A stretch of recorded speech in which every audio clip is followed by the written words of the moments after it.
서비스 거부 공격. 암호 프로토콜과 관련된 공격들을 설명하는 겁니다. 물론 지금은 키 확립 프로토콜을 설명하고 있지만 암호 프로토콜 관련된 공격들을 이제 같이 좀 설명해서 그리고 또 예제를 좀 들을 필요도 있을 수도 있고 그런 예제를 키 확립 프로토콜에서 보여줄 수 있으니까 지금 시점에서 좀 설명을 드리는 부분들이 있다.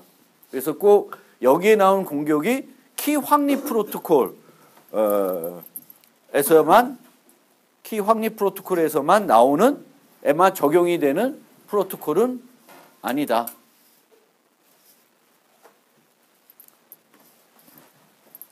그래서 첫 번째로 설명드리는 공격은 서비스 거부 공격. 그 전에는 재점송 공격 봤었죠, 지난 시간에. 그래서 두 번째 설명드리는 공격이 있네요. 서비스 거부 공격.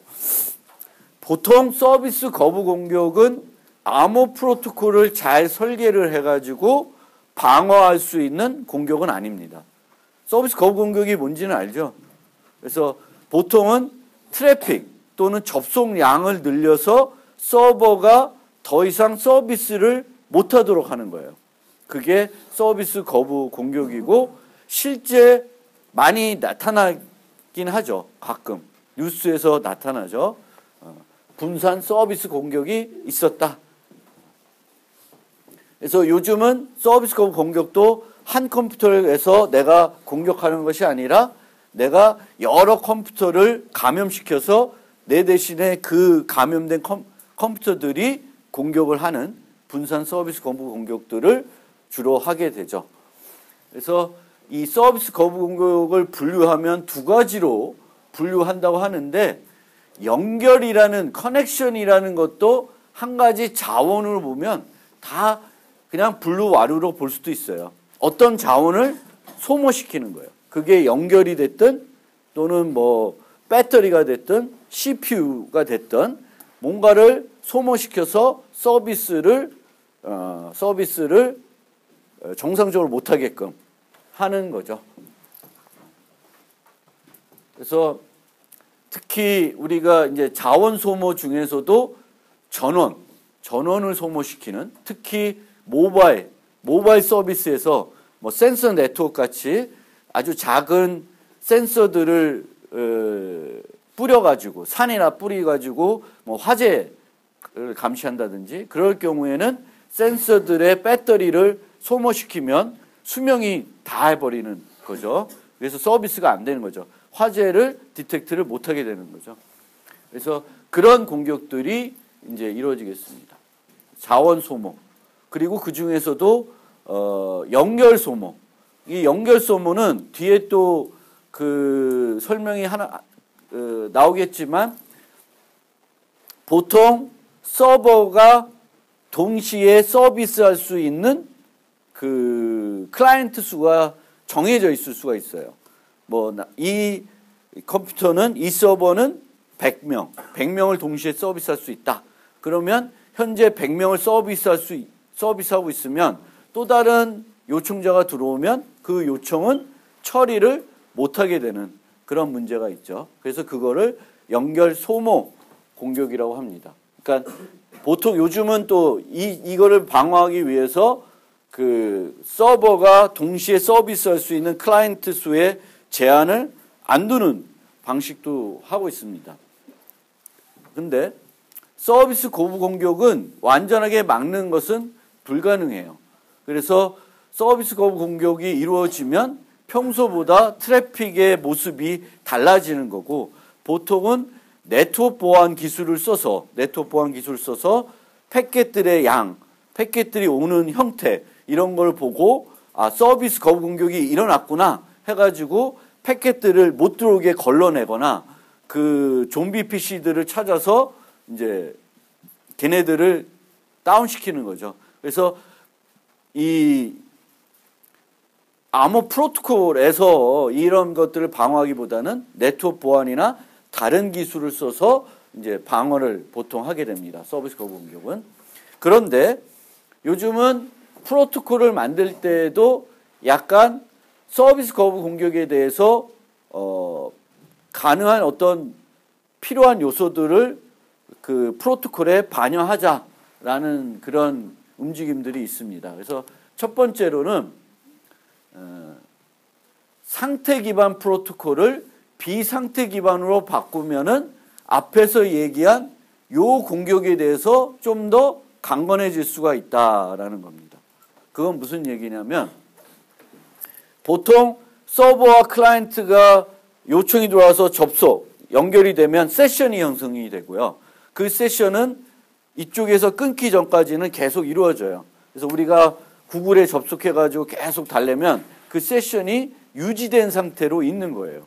그렇죠? 그럼 내 컴퓨터를 껐다 또는 내 브라우저를 껐다 그러면 그 세션이 종료되겠죠.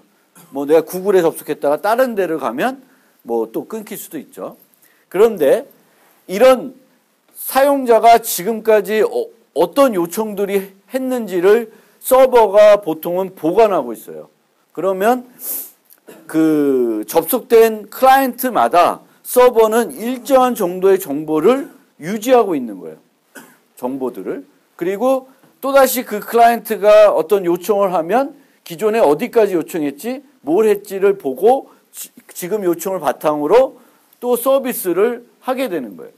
즉 서버는 각 클라이언트마다 일정한 공간, 메모리 공간을 할당해가지고 정보를 유지하는 방식을 써요. 그것을 상태 기반이라고 합니다. 상태 기반. 그러니까 각 클라이언트의 현재 상태를 서버가 가지고 있는 거예요. 그리고 다음 요청에 대해서는 그 상태를 이용해가지고 서비스를 하게 되는 방식입니다. 그런데 서버가 사용할 수 있는 그 메모리 공간은 한정되어 있어요. 그래서 처음에 구현할 때 이 정도를 확보해 놓고 쓰는 거예요. 그러면 그 정도에서 서비스할 수 있는 클라이언트 수가 50명이면 50명으로 동시에 접속할 수 있는 클라이언트는 제한이 되는 거예요.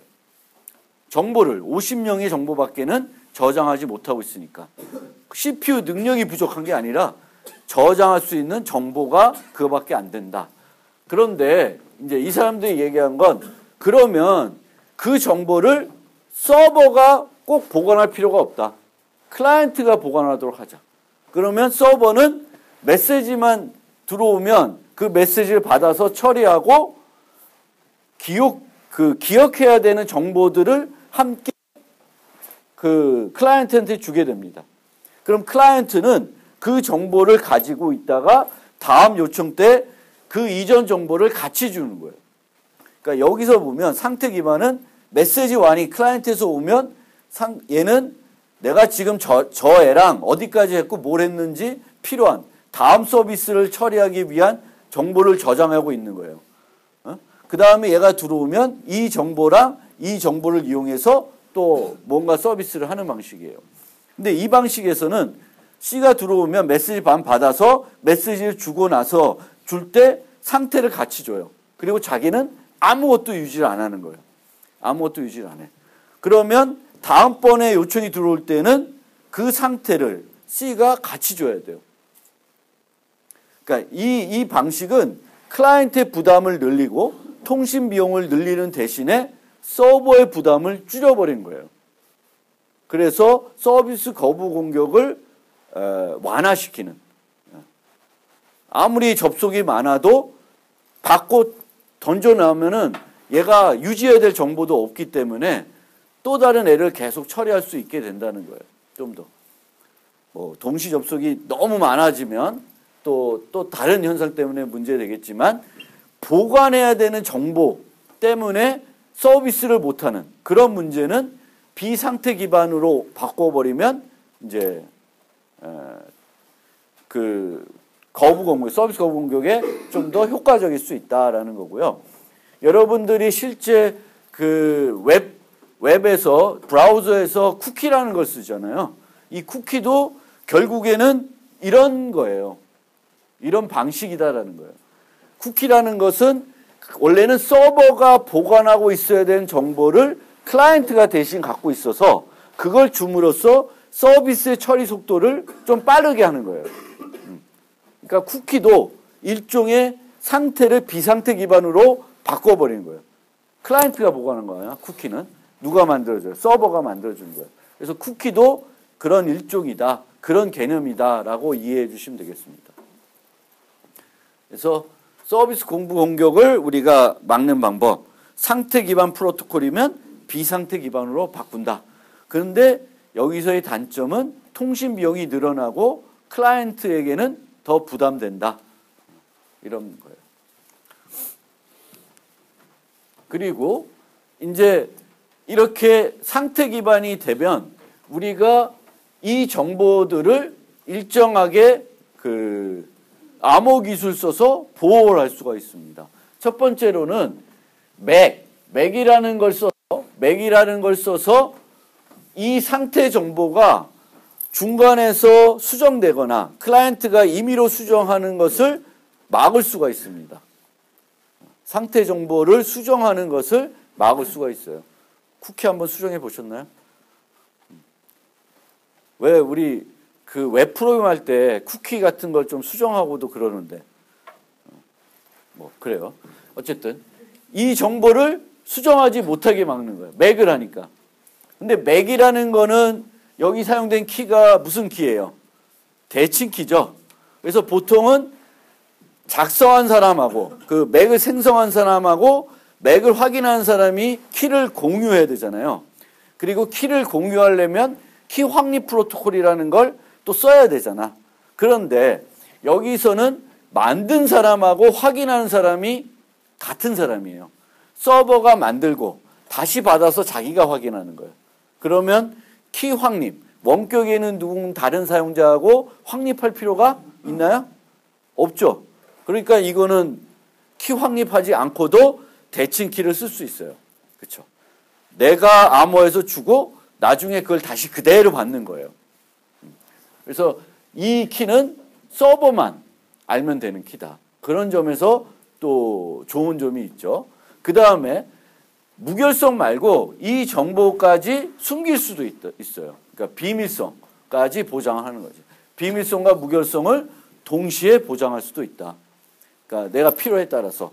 그리고 이렇게 하는 것이 어려운 것이 아니라는 거죠. 키 확립할 필요가 없으니까. 서버가 랜덤하게 키를 생성해서 암호에서 주고 받으면 된다는 거예요. 그래서 그런 추가적인 것까지 이제 가능해진다. 상태. 그 다음에는 서비스 거부 공격은 불필요한 애들을 받아가지고 처리하다 보니까, 불필요한 애 처리하다 보니까 정상적인 애들을 처리 못하는 거예요. 그러면 아이디어는 정상적인 애들하고 비정상적인 애들을 구분해내자는 거예요. 구분해서 비정상적인 애들은 빨리 끊는 거예요. 서비스를. 세션을 계속 이어가지 않고 걔는 내쳐내는 거예요. 그래서 얘를 서비스를 안 해주기 위해서는 얘와 얘를 구분할 수 있는, 인증할 수 있는 방법이 필요한 거지. 그래서 정상적인 사용자는 인증을 하고 정상적인 않은 애들은 공격을 하더라도 인증이 안 되게끔 만들 수 있으면 얘네들은 걸러내는 거예요. 근데 이 확인하는 비용이 비싸다. 그러면 내가 계속 쓰레기 값을 보내면 쓰레기 값을 받아서 그게 맞는 값인지 아닌지 확인하는 또 절차가 들어가죠. 그렇죠? 그러니까 인증을 한다는 것은 공격하는 사람 입장에서도 뭔가 도움을 줄 수 있는 부분이 있어요. 그냥 내가 계속 쓰레기만 보내는 거야. 그럼 얘는 서버는 계속 쓰레기 값을 가지고 전자서명을 확인한다든가 뭐 이런 일을 하는 거예요. 불필요한 일을 많이 하게 되는 거지. 그래서 이 인증한다는 것도 비싼 인증, 그러니까 전자서명은 공개키 쓰는 거니까 비싸다는 거죠. 그러면 매 메시지를 전자서명하자. 그거는 별로 좋은 방법이 못 됩니다. 그러니까 인증을 하되 점진적으로 인증하는 비용을 높이는 것이 좋다는 거예요. 처음부터 비싼 비용으로 걸러내려고 하면 불필요한 쓰레기 값들까지 비싼 비용으로 검사를 해야 되기 때문에 그 비용이 불필요한 비용이 많아진다는 거예요. 그러면 서버의 계산 비용도 불필요한 곳에 많이 들어가는 거죠. 그래서 그런 것들을 문제가 된다. 그래서 줄이자. 그러니까 점진적으로 인증하는 비용을 높여가는 거예요. 그러니까 메시지 1이 있고 2가 있고 3이 있고 이렇게 되면 비용을 높여가는 거예요. 1대 비용, 2대 비용, 3대 비용을 높여가는 거예요. 그러면 일반적인 애들은 1할 때 걸러내는 거예요. 1할 때 걸러 못 내는 애들은 2할 때 걸러내고. 그래서 높여가는 거예요. 이 비용이 비싸면 이걸 걸러내기 위한 비용이 너무 비싸진다는 거예요. 그래서 차례차례 비용을 높여가는 거. 그래서 너무 이 비용을 이제 조절할 수 있어요. 그리고 조절할 수 있다. 그런데 한 가지 흠은 어떤 또 개념이냐면 요 개념이 사용자들은 그러면 일반적인 사용자들은 1이라는 인증 비용, 요 제일 싼 비용이에요. 요거를 하는데 클라이언트가 소비되는 비용은 얼마 안 된다는 거예요. 클라이언트가 여기 전자서명 하려고 그러면 C 입장에서도 좀 부담되는 거예요. 부담이 돼요. 근데 요건 부담이 안 돼. 그런데 내가 그러니까 서비스 거부 공격하려면 요 1이라는 것들을 많이 만들어야 되잖아요. 그럼 요 1의 비용이 하나가 아니라 늘어나죠. 그럼 이렇게 늘어났을 때는 그 공격자한테 부담이 되게끔 요것도 어느 정도는 한 번 하나 하는 거는 그렇게 큰 부담은 아니지만 그거를 100개, 200개 하려고 그러면 부담이 돼야 되는 그 정도의 비용은 인증 비용으로 사용이 돼야 된다. 그래야 이제 서비스 거부 공격을 완화시킬 수가 있는데 억지시킬 수가 있는데 문제는 요즘은 예전에는 이제 서비스 거부 공격이 그 컴퓨터를 몇 대 안 썼는데 자기가 막 3대, 4대 갖고 이제 하는 건데 요즘은 막 100개, 1000개를 감염시켜서 하는 거니까 각자 다른 컴퓨터에서 요 하나를 해서 공격하는 거가 될 수 있죠. 그러면 그거는 공격자한테 얘랑 마찬가지죠. 별로 부담이 안 될 수 있어요. 그래서 이런 내용이 분산 서비스 거부 공격, 오늘날 이런 공격에서는 별로 효과가 없을 수 있다. 여러 컴퓨터가 공격하는 거지 아주 소수의 컴퓨터가 막 트래픽을 많이 만들어가지고 특정한 사이트를 공격하는 형태는 오늘날은 금방 그거는 차단이 돼요. 네트워크 트래픽이 한 컴퓨터에서 너무 많이 나오면 우리 학교도 봐요. 우리 학교도 걸러내잖아. 막. 트래픽 많이 발생하면 자르고 그러지 않아요? 그러지 않나? 우리 학교도 그 바이러스나 이런 것들 때문에 모니터링을 해요. 그래서 이제 그걸 하고 있죠. 자, 그래서 서비스 거부 공격은 그렇습니다. 그래서 요 인증 비용이 있고 그 다음에는 타입 공격인데 이거를 되게 자세히 설명하려면 복잡하니까 핵심 부분만 개념만 이해하게끔 좀 설명을 해볼게요. 막 진행이 되는데 앨리스는 이런 메시지를 보내서 요청을 시작을 해요. 그리고 최종적으로는 이런 메시지를 받아서 키를 서버로부터 받는 거예요. 우리가 그 5번째 그 했을 때 앨리스가 밥한테 주고 밥이 또 자기의 난스까지 해서 서버 주면 이렇게 받는 그런 꼴이에요. 꼴인데 여기서 중요한 것은 요것도 KAS로 암호화되어 있고 요것도 KAS로 암호화되어 있어요. 그리고 여기에 암호화되어 있는 NAB라는 것은 밖에 그대로 있는 값들이에요. 이 N은 프로토콜 수행 식별자예요. 식별자. 프로토콜 수행 식별자. 그래서 앨리스는 매번 이 프로토콜 수행할 때마다 이 번호를 하나씩 증가시킨다고 생각하셔도 돼요. 그리고 나 앨리스다, 나 밥이다. 이렇게 하는 거예요. 그러면 만약에 요 KAB가 128비트예요. 128비트. 그리고 요 숫자는 64비트를 쓴다고 생각합시다. 그리고 요 식별자들은 32비트라고 해요. 그러면 요 길이하고 요 길이가 어떻게 돼요? 길이가 달라져요? 같아요? 같죠? 얘가 128비트고 64, 32, 32니까 전체 길이는 같아져요. 전체 길이가 같아지는 거예요. 그러면 공격자는 딴 거 신경 안 쓰고 이거 받은 다음에 이거는 무시하고 요거를 그대로 돌려주는 거예요. 그대로 돌려주면 앨리스 입장에서는 요 안에 있는 요 세 개의 합을 뭐로 생각하는 거예요? KAB로 생각하죠. 근데 그 KAB를 얘는 몰라요? 알죠. 공개되어 있는 값이에요.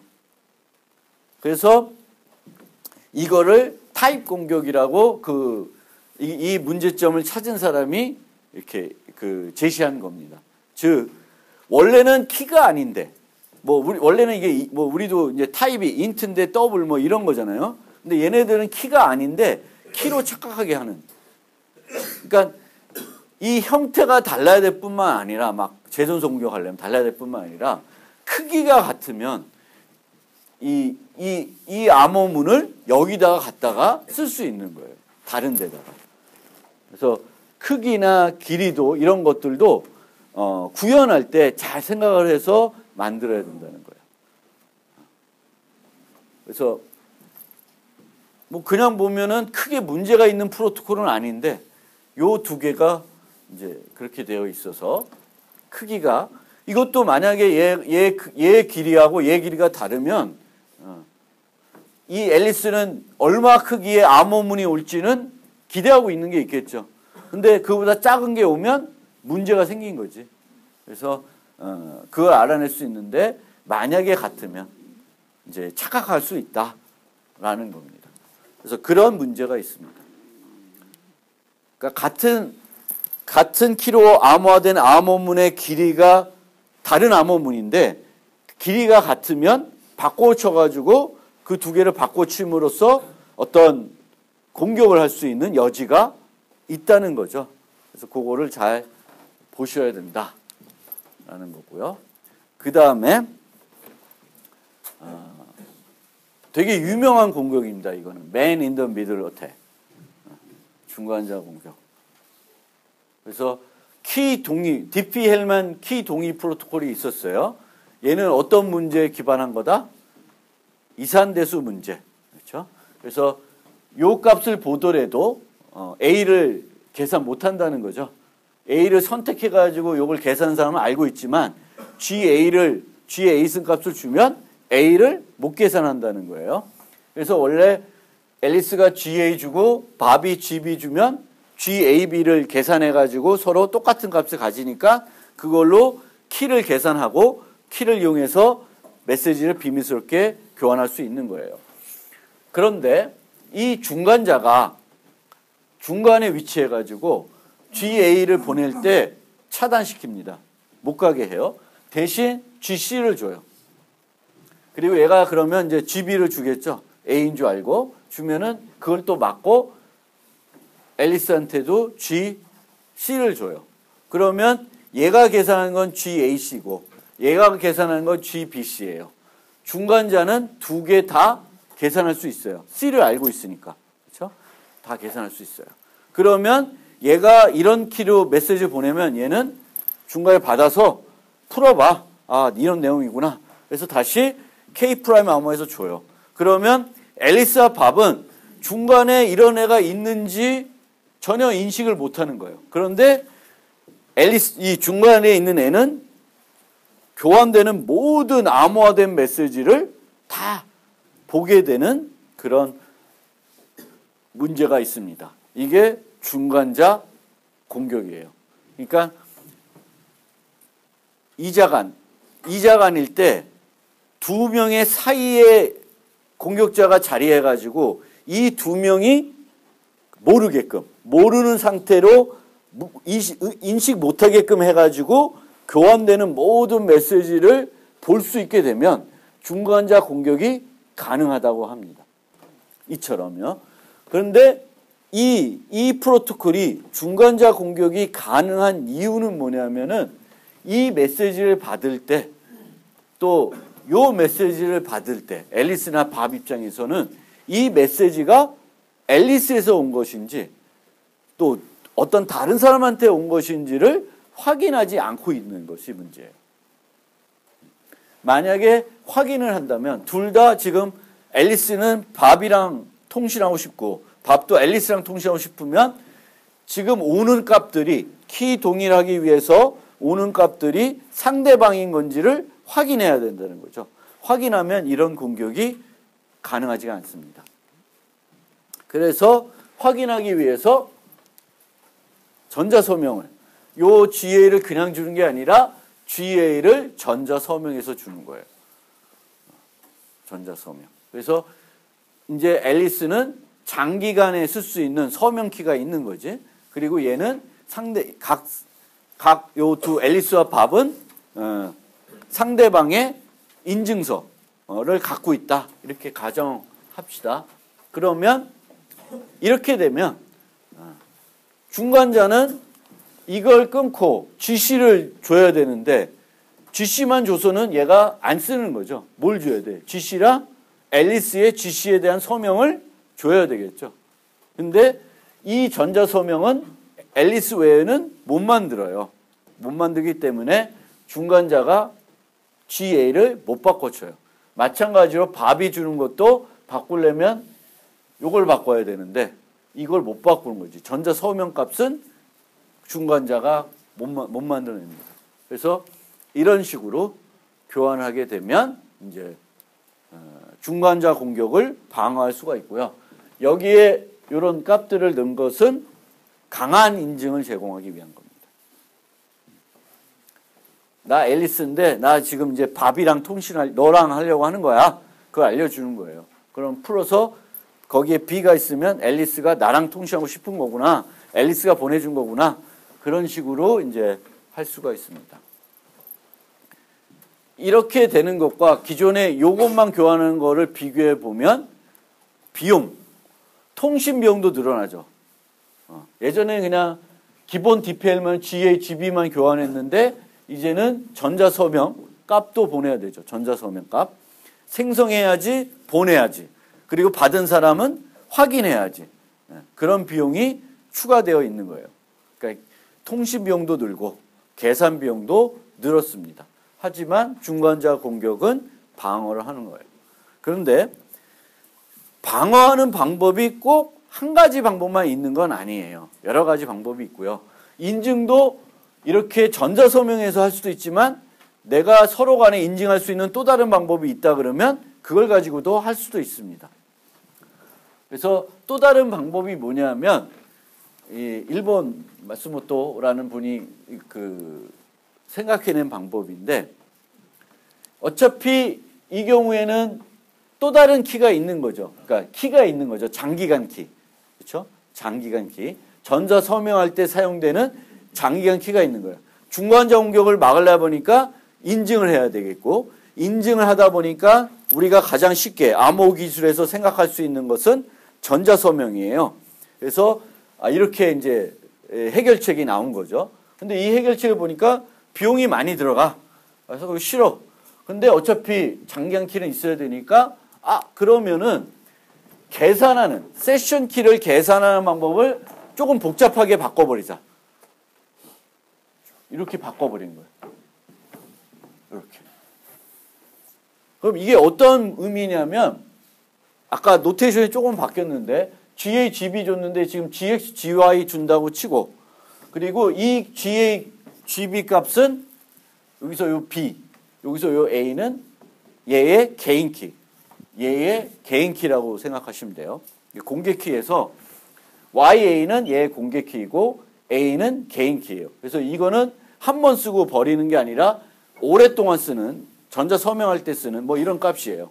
그런데 이 값을 전자 서명할 때 활용하는 것이 아니라 이 공유되는 비밀 값을 계산할 때 요 값을 같이 쓰는 거예요.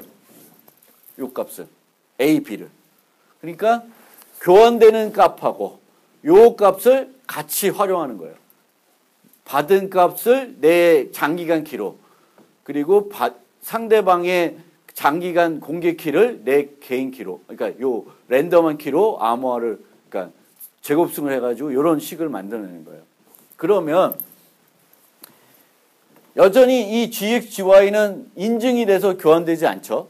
그러면 중간자 입장에서는 요때와 달리 여기서는 GC, 뭐 GG로 바꿀 수는 있죠. 바꾸는 게 불가능하지 않아. 근데 바꿔봤자 이걸 계산 못해요. 왜 계산 못할까요? 요거가 들어간 부분은 중간자가 계산을 못하는 거예요. 얘를 바꾸더라도, 얘를 바꿔치기 하더라도 이쪽에서 계산되는 값을 계산을 못해요. 왜? 요것만 갖고 계산하는 것이 아니라 얘들만 알고 있는 별도의 값을 추가적으로 넣어서 계산했기 때문에 그렇습니다. 그러니까 중간자가 원래 중간자 공격이 돼야 되면 이걸 계산할 수 있어야 되는 거죠. 근데 중간자 공격을 막 이렇게 바꿔치기 했는데 결국에는 이 값을 계산 못하니까 그냥 서비스 거부 공격밖에 안 된 거죠. 메시지를 볼 수가 없어. 요걸 계산 못하죠. 이제는. 요 방법에서는. 그래서 키를 계산하는 방법을 바꿔가지고, 즉 중간자 공격을 하더라도 중간자가 키를 계산 못하게 만들어버린 거예요. 그러면 중간자 공격은 막을 수 있다. 물론 중간자가 방해는 할 수는 있죠. 방해는 할 수 있어도 최초처럼 상대방 서로 앨리스와 밥이 모르게 중간에 위치해서 모든 메시지를 보는 그런 공격은 이제 불가능해진 겁니다. 그러면 얘랑 얘를 두 가지 방법으로 중간자 공격을 해결할 수가 있는데 이 두 가지 방법의 비용적인 측면에서 보면 얘는 통신 비용이 늘어나요. 통신 비용이 늘어나고 서명하는 비용, 확인하는 비용. 각 사용자 입장에서 보면 서명하는 비용, 확인하는 비용, 통신 비용이 늘어났어요. 예를 보면 인증서를 준다고 하는데 인증서는 옛날에 교환해서 요번에 이제 줄 필요 없다고 칩시다. 그러면 기본 DPL만 하고 이 마스모토 등의 프로토콜은 차이가 없어요. 통신 비용이 추가로 발생 안 한다고 생각해도 돼요. 뭐만 들어가요? 계산 비용만. 세션 키를 계산하는 비용만 늘어나요. 그럼 어떤 게 비용적인 측면에서 좀 더 효과적이에요? 얘가 더 효과적일 수가 있는 거죠. 그렇죠?